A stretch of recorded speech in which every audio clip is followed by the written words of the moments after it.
आजपासून अमरावतीच्या पोलीस प्रशासनाची सूत्रे एका अनुभवी, कडक आणि कायद्याचा सखोल अनुभव असलेल्या अधिकाऱ्याच्या हाती आली आहेत. 2012 बॅचचे IPS अधिकारी राकेश ओला यांनी आज अधिकृतपणे अमरावतीचे नवे पोलीस आयुक्त म्हणून पदभार स्वीकारला आहे. न्यायालयीन सेवेतून थेट पोलीस सेवेत आलेले राकेश ओला हे प्रशासनातील एक वेगळे आणि ठाम नेतृत्व मानले जात आहे.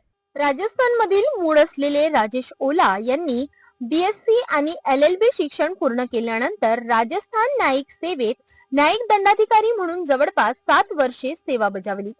कायद्याची सखोल जाण, न्यायालयीन अनुभव आणि शिस्तप्रिय दृष्टिकोन यामुळेच त्यांनी पुढे UPSC परीक्षा देत भारतीय पोलीस सेवेत प्रवेश केला. IPS सेवेत आल्यानंतर शिरूरपूर, मालेगाव, नागपूर अशा संवेदनशील भागात त्यांनी काम करताना इराणी टोळीचा पर्दाफाश, आंतरराज्यीय चोरी टोळ्यांवर कारवाई करत गुन्हेगारीला मोठा धक्का दिला. नागपूर झोन 1 चे DCP म्हणून त्यांनी संघटित गुन्हेगारीवर नियंत्रण आणले, तर नागपूर ग्रामीण पोलीस अधीक्षक म्हणून रेती माफिया, बेकायदेशीर खनन आणि तस्करी विरोधात कठोर भूमिका घेतली. अँटी करप्शन ब्युरो नागपूरचे अधीक्षक असताना राकेश ओला यांनी भ्रष्ट अधिकाऱ्यांविरोधात थेट कारवाई करत प्रशासनात पारदर्शकतेचा संदेश दिला.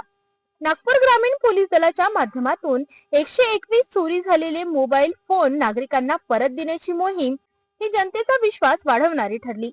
उत्कृष्ट सेवेसाठी त्यांना IPS निवड श्रेणीत पदोन्नती मिळाली.